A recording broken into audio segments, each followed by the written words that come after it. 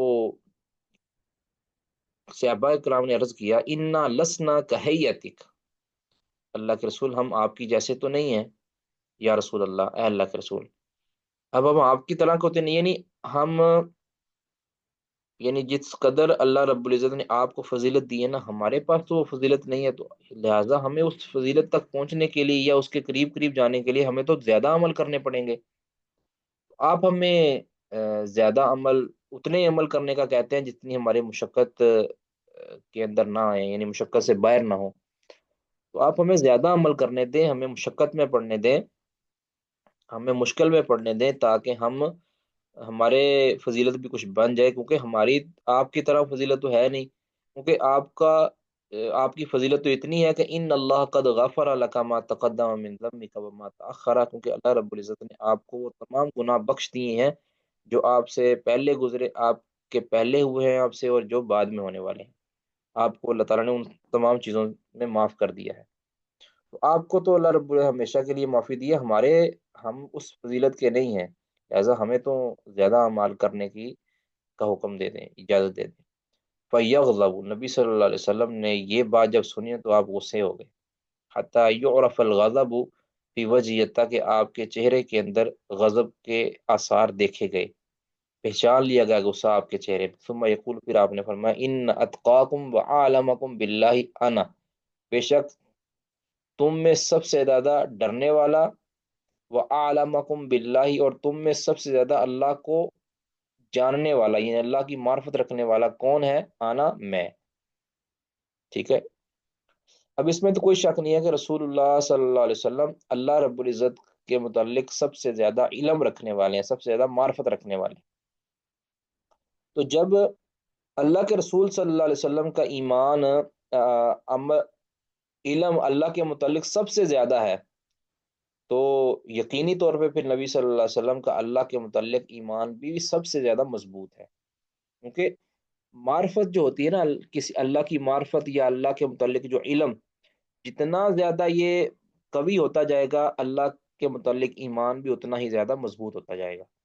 تو جس کا جتنا زیادہ اللہ کے متعلق معرفت کی کمی ہے، اس کے ایمان میں اتنی زیادہ کمی ہے۔ لیکن یہاں یہ بات یاد رہے کہ یہاں یہ جو معرفت ہے نا، اللہ کی معرفت یا اللہ کے متعلق جو علم، اس سے مراد محض معلومات اکٹھی کرنا نہیں ہے۔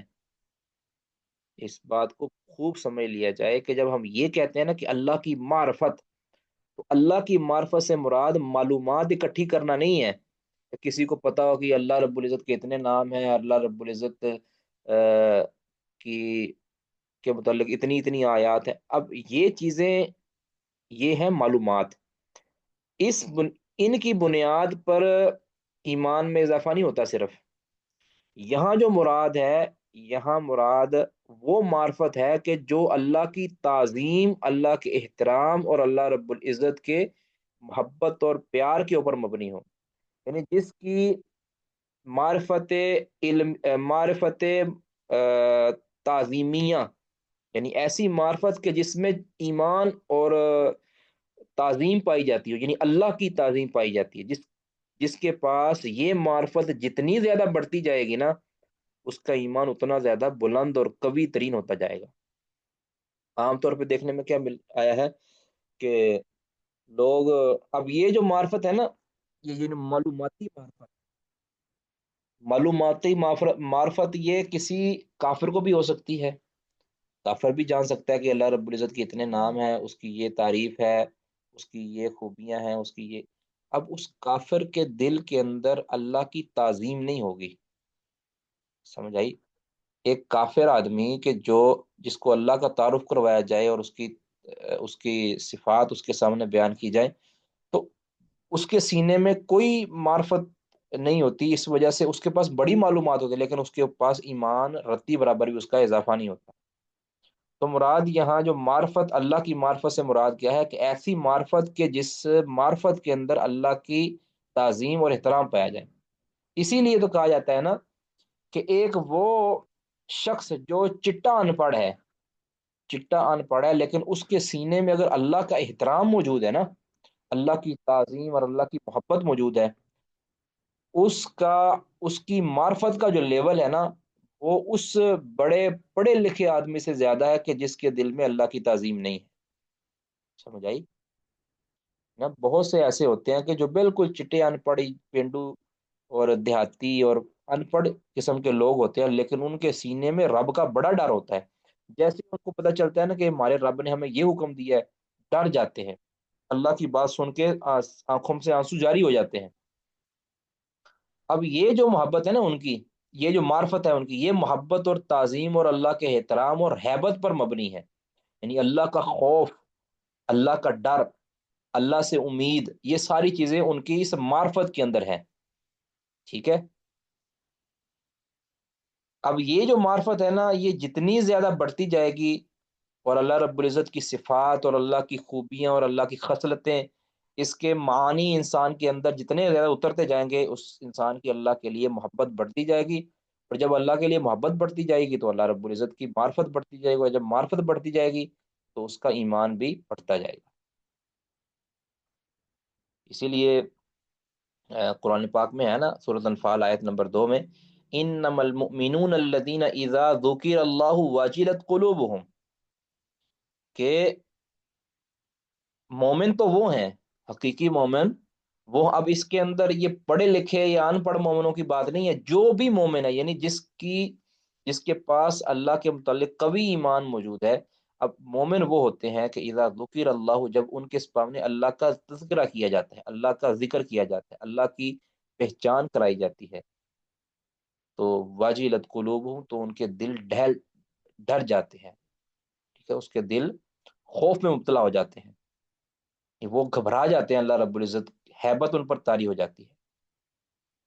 وَإِذَا تُلِيَتْ عَلَيْهِمْ آيَاتُهُ زَادَتْهُمْ ایمانا، اور جب ان پر اللہ کی آیات، اللہ کی نشانیاں پڑھی جاتی ہیں، تلاوت کی جاتی ہیں، زادتہم ایمانا، تو ان کے ایمان کو وہ بڑھا دیتی ہیں۔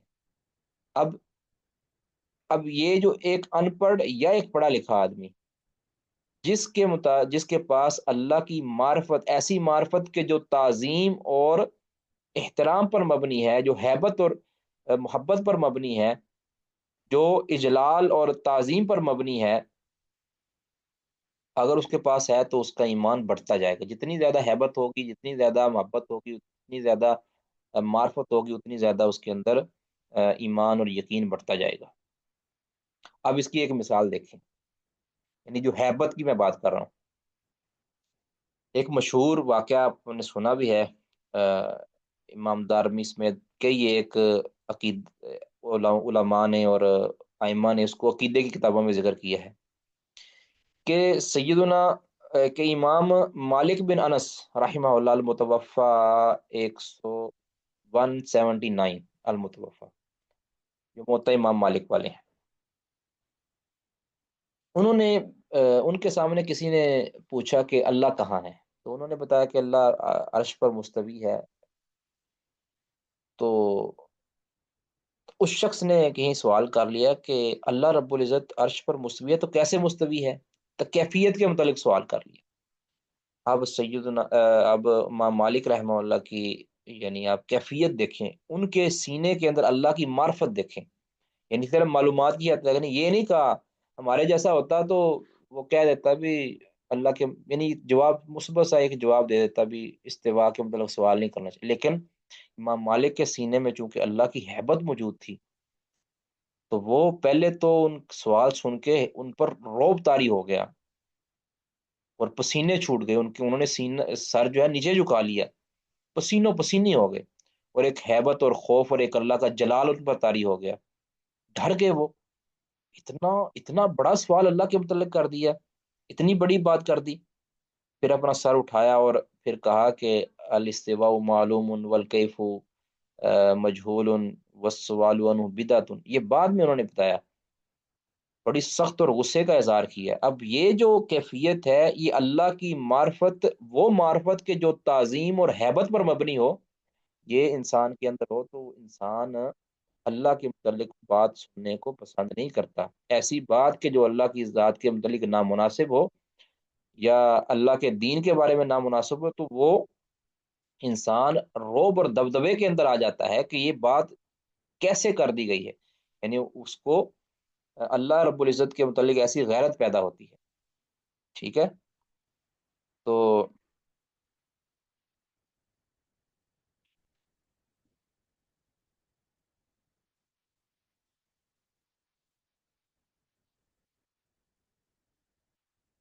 جی آپ مصنف صاحب کیا کہنا چاہ رہے ہیں؟ معتزلہ اس بارے میں ایک سوال کرتے ہیں، کس بارے میں جی؟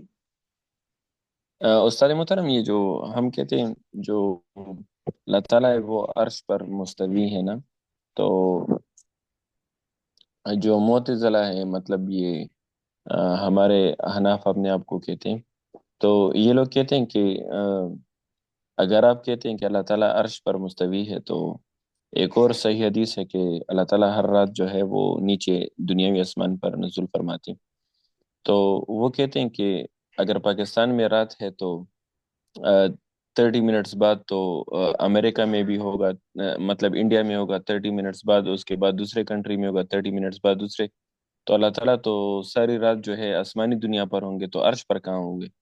تو عرش بس پر کس ٹائم ہوتے ہیں؟ میں اور وہ آپ کی بات سمجھ گئی، جزاکم اللہ خیرہ۔ اب یہ چیز ہوتی ہے جس کے دل میں اللہ کی تعظیم اور ہیبت نہیں نہ ہوتی، وہ ایسی جسارت کرتا ہے۔ اب یہی حدیث رسول اللہ صلی اللہ علیہ وسلم نے بیان فرمائی تھی، صحابہ کو بھی پتا تھا کہ یہ موسموں کی تبدیلی اور جو مطالعے کا مختلف ہونا، اور یعنی ایک علاقے کے اندر رات ہوتی ہے، یہ ساری چیزیں صحابہ کے علم میں بھی تھیں۔ ٹھیک ہے، اب صحابہ کرام نے حدیث سنی ہے، صحابہ کرام نے رسول اللہ صلی اللہ علیہ وسلم سے سنا ہے، صحابہ کرام نے اس پر ایمان لانے کو کافی سمجھا ہے، تابعین نے اس حدیث کو سنا صحابہ سے، انہوں نے اس پر ایمان لانے کو کافی سمجھا ہے۔ اب ہم کیا سمجھتے ہیں کہ ہم کہتے ہیں کہ ہمیں غیب کی تمام خبروں کا بال یقین علم ہو جائے اور ہمیں پتہ چل جائے کہ وہ کیسے ہو سکتا ہے کیسے نہیں ہو سکتا۔ یہ جو کیفیات ہوتی ہیں نا کسی بھی چیز کی، کیفیات کے متعلق اصول یاد رکھے کہ جتنی ہمارے علم میں آ گئی اس پر ہم نے اکتفا کرنا ہے، باقی کا علم اللہ کے سپرد کر دینا ہے۔ ٹھیک ہے؟ اب اللہ رب العزت کیسے نزول فرماتے ہیں، ہم نے کہنا ہے کہ نزول اللہ کا حقیقی ہے، نزول اللہ فرماتا ہے۔ اب کیسے فرماتا ہے یہ ہماری سمجھ سے باہر بات ہے۔ ہمارا ایمان ہے کہ اللہ تعالیٰ نزول فرماتا ہے، کیسے فرماتا ہے یہ اللہ رب العزت کے، اس کا علم ہمیں اللہ نے نہیں دیا، نہ ہمیں اس کا مکلف ٹھہرایا ہے۔ اس طرح جو اہل بدعت کہتے ہیں جی اللہ تعالیٰ عرش پر ہے تو عرش اگر اللہ تعالیٰ ساری کائنات سے بڑا ہے تو پھر اللہ تعالیٰ کائنات کے اندر ہے یا باہر ہے، اندر داخل ہے یا خارج ہے، تو اس لیے کہتے ہیں جی اللہ رب العزت کا وجود ہی نہیں ہے، اللہ تعالیٰ لا وجود ہے۔ یہ سارے فلسفے ہیں جو عقل سے دین کو سمجھنے کی کوشش کرتے ہیں، ان کے ساتھ یہ معاملہ ہوتا ہے۔ ٹھیک ہے؟ تو ہم کہتے ہیں کہ ہمارے دین کی بنیاد عقل نہیں ہے، ہمارے دین کی بنیاد اساس وحی الہی ہے۔ ہاں عقل اس کو سمجھنے کے اندر ایک ہیلپنگ ٹول کی حیثیت رکھتی ہے کہ دین کو سمجھنے کے لیے ایک ہتھیار ہمارے پاس عقل کا بھی ہے، لیکن عقل بنیاد نہیں ہے تشریع کے لیے، یعنی دین کے لیے یہ ہتھیار نہیں ہے، یہ آلہ نہیں ہے، یہ بنیاد اور اساس نہیں ہے۔ بنیاد اور اساس ہے علم وحی۔ علم وحی نے جو ہمیں خبر دے دی ہے اس پر تو ہمارا ایمان لانا ضروری ہے، لازمی ہے۔ اب اس پر ایمان لانے کے بعد عقل کو کوئی حق نہیں ہے کہ ہم اس وحی الہی کو مشکوک ٹھہرانے کے لیے اس کے اوپر سوال چھوڑیں۔ تو یہی ہیبت تھی جو امام مالک کے پاس موجود تھی اور آج کے نام نہاد لوگوں کے پاس موجود نہیں ہے، کہ وہ بلا جھجک اللہ کے متعلق ایسے اشکالات پیدا کرنے کی کوشش کرتے ہیں۔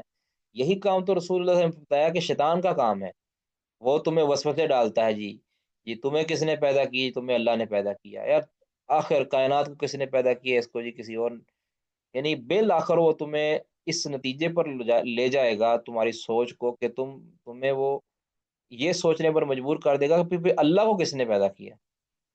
فرمایا کہ جب تمہیں اس طرح کے خیال آپ پیدا ہونا شروع ہو جائے نا کہ اس کو کس نے پیدا کیا، پھر اس کو کس نے پیدا کیا، وہ کیسے بنا، اس کا بیک گراؤنڈ کیا ہے، اس کی ماضی کیا ہے، اس کا پاسٹ کیا ہے، اس کا کریٹر کون ہے، جب یہ اس طرح کا تمہیں لڑی بڑھنا شروع ہو جائے نا تو اللہ رب العزت سے تعوذ مانگا کرو، یعنی اللہ تعالیٰ کا تعوذ مانگ کر شیطان سے تعوذ بنا کر اللہ کی پناہ میں آ جایا کرو، کیونکہ وہ شیطان تمہارے سے چالیں چل رہا ہے۔ ٹھیک ہے؟ اس لیے اللہ کے متعلق کبھی بھی اپنے دماغ کو اپنی عقل کو بے لگام نہیں ہونے دینا۔ ایک ایسی جگہ ہوگی کہ جہاں پہ انسان نے اپنے آپ کو ٹھہرا لینا ہے، ورنہ تو ہم کبھی بھی اپنی عقل کے بل بوتے پر ایک چھوٹی سی چیز کو بھی سمجھ نہیں سکتے۔ ہم اپنے دماغ کو نہیں سمجھ پائے ابھی تک، وہ اللہ رب العزت کی ذات کو سمجھنا تو بہت دور کی بات۔ جتنا اللہ نے ہمیں علم دیا ہے اتنا ہی اللہ نے ہم سے پوچھنا ہے، اس سے آگے بڑھو گے یا اس سے نیچے رہو گے تو پھر اللہ رب العزت نے پوچھنا ہے۔ تو اللہ رب العزت ہمیں وہ کامل اللہ اپنی معرفت عطا فرما دے کہ جو ہیبت تعظیم اور احترام پر مبنی ہو۔ تو اللہ کے متعلق ایسا قطعاً کوئی اشکال اور کوئی سوال نہیں کر سکتے کہ بھی یہ کیسے ہو سکتا ہے، ہو جاتا ہے بس۔ اللہ آسمان دنیا پر نزول فرماتا ہے، یہ صحیح حدیث میں آ گیا ہے۔ اس کے بعد اب یہ کیسے ہوتا ہے یہ اللہ کے علم میں ہے۔ اللہ نے بتایا کہ سورج مشرق سے طلوع ہوتا ہے، مغرب کے اندر غروب ہوتا ہے، اور یہ جو غروب ہوتا ہے سورج، اللہ کے رسول صلی اللہ علیہ وسلم نے اللہ سے یہ خبر لے کر ہمیں بتایا ہے کہ وہ سورج عرش کے پائے کے پاس جائے غروب ہوتا ہے۔ اب سورج کے نکلنے اور غروب ہونے کے ٹائمنگ پوری دنیا کے اندر مختلف ہے، ہر وقت سورج غروب بھی ہو رہا ہے اور طلوع بھی ہو رہا ہے ہر وقت۔ اب یہ کیسے ہوتا ہے ہمارے علم میں نہیں ہے، ہماری سوچ محدود ہے۔ ٹھیک ہے؟ ہماری سوچ محدود ہے۔ اب یہ تو سارے مانتے ہیں نا کہ سورج غروب ہوتا ہے، سورج غائب ہوتا ہے، ٹھیک ہے، سارے مانتے ہیں۔ اور اب یہ کیسے ہوتا ہے؟ اب ہم پاکستان میں سورج غروب ہو رہا ہے اور کئی ایسے ممالک ہیں جہاں پہ وہ طلوع ہو رہا ہوگا۔ تو یہ ایک نظام اللہ رب العزت نے رکھا ہوا ہے، اس پر ایمان ہم نے لانا ہے، اس کی حقیقت کو جاننے کی ہم کوشش بھی کریں تو نہیں جان پائیں گے۔ ٹھیک ہے، ہم اپنی محدود عقل کے ساتھ ایک لامحدود کائنات کو نہیں سمجھ سکتے۔ جتنی سمجھ آ جائے، جتنے سمجھ میں آ جائے اس پر ایمان رکھیں، باقی کا علم اللہ کے سپرد کر دیں۔ بہرحال بات کیا ہو رہی تھی؟ اچھا، یہ جو جملہ ان اتقاکم وعلمکم باللہ انا، نبی صلی اللہ علیہ وسلم نے بالکل سچ فرمایا کہ آپ صلی اللہ علیہ وسلم واقعتاً اللہ کے متعلق زیادہ معرفت رکھتے تھے، اور جب معرفت زیادہ رکھتے تھے تو اللہ رب العزت سے ڈرنے بھی زیادہ والے تھے، یعنی زیادہ ڈر اللہ رب العزت کا۔ اسی وجہ سے، اسی اللہ کے متعلق آپ کو جو ایک آپ کے دل میں اللہ کی جو تعظیم تھی نا، اسی ہیبت کی وجہ سے صحابہ کرام نے جب یہ کہا نا کہ ہم اس لیے اللہ کے رسول زیادہ عبادت کے لیے خواہش مند ہیں کیونکہ آپ کے تو گناہ بخش دیے گئے ہیں، ہمارا آپ کے ساتھ کوئی مقابلہ نہیں، لہٰذا ہم چاہتے ہیں کہ ہم تکلف کے ساتھ جو ہے نا عمل کریں۔ تو نبی صلی اللہ علیہ وسلم اس پر غصے ہو گئے، نبی صلی اللہ علیہ وسلم اس پر غصے ہو گئے، حتیٰ کہ آپ کے چہرے کے اندر غصے کے آثار نمودار ہوئے۔ اب اس کو ذرا، اس میں جو محل شاہد ہمارا ہے یعنی استدلال، وہ کیا ہے کہ معرفت ان المعرفت فعل القلب، جو امام بخاری رحمہ اللہ نے نتیجہ پہلے نکالا تھا کہ معرفت یعنی اللہ کی معرفت یہ دل کا فعل ہے، معرفت کسی بھی چیز کی معرفت یہ فعل القلب، یہ دل کا فعل ہے، ٹھیک ہے۔ تو کیونکہ اس کو کسب، اس اور فعل کو کسب کہتے ہیں، اور کسب قرآن پاک نے فعل کے لیے، اس کے لیے کسب کا استعمال کیا ہے دل کے لیے، وَلَٰكِن يُؤَاخِذُكُم بِمَا كَسَبَتْ قُلُوبُكُم۔ تو اللہ رب العزت نے دل کے فعل کو کسب کہا ہے، اور جب کسب ہوتا ہے تو کوئی شک نہیں کہ وہ عمل ہوتا ہے۔ اچھا، سیدہ عائشہ نے یہ کہا نا کہ رسول اللہ صلی اللہ علیہ وسلم کان رسول اللہ صلی اللہ علیہ وسلم اذا امرهم من الاعمال بما یطیقون، کہ نبی صلی اللہ علیہ وسلم جب حکم دیتے تھے تو ان اعمال، اتنے اعمال کا حکم دیتے تھے جتنی وہ صحابہ طاقت رکھتے تھے۔ تو قرآن پاک کے اندر بھی اس طرح ہے، لا یکلف اللہ نفسا الا وسعها، کہ اللہ تعالیٰ بھی کسی بھی جان کو اس کی وسعت سے زیادہ تکلیف یا کہہ لیں آپ تکلف میں نہیں ڈالتا۔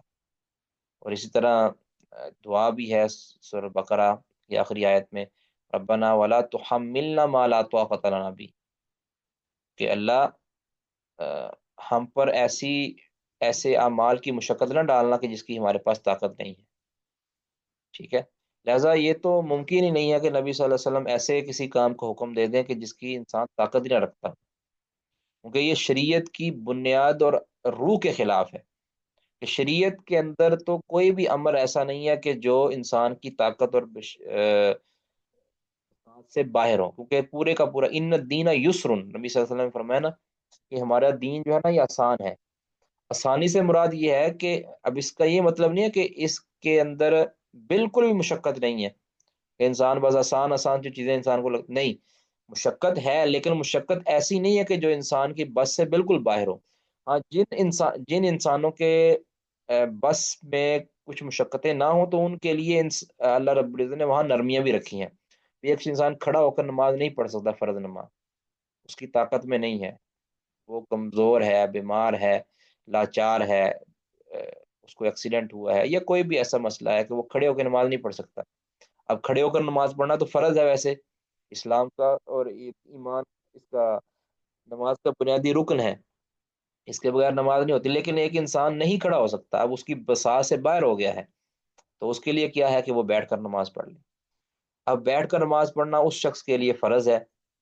اب اگر کوئی بیٹھ کے بھی پڑھنے کی طاقت نہیں رکھتا، وہ لیٹ کر پڑھ لے، لیکن فی نفسی ہی کھڑا ہونا یہ طاقت سے باہر نہیں ہے۔ ایک عام صحت مند آدمی وہ کھڑا ہو سکتا ہے، ٹھیک ہے۔ اور یہ کھڑے ہونے کے لیے اللہ رب العزت نے کوئی اس کو اتنی زیادہ دیر کھڑے ہونے کا نہیں کہا کہ جو اس کی بساط سے باہر ہو۔ انسان کو یہ نہیں کہا کہ وہ 24 گھنٹے کھڑا رہے، ایک خاص ٹائم ہے نا کہ اتنا ٹائم جس میں تلاوت ہو جائے، قیام مکمل ہو جائے، اتنا دیر کھڑا رہے۔ یہ تو ایک مثال ہے کہ قرآن شریعت جو ہے نا یہ ساری کی ساری آسان ہے، اور اس کا یہ اصول ہے کہ اس کا ہر فعل وہ آسانی پر مبنی ہے۔ باقی جن کے لیے اس پر عمل کرنا مشکل ہو تو اس کے لیے اللہ تعالیٰ نے سہولیات بھی دی ہیں۔ اچھا، صحابہ کرام نے جب یہ اعتراض کیا ہے نا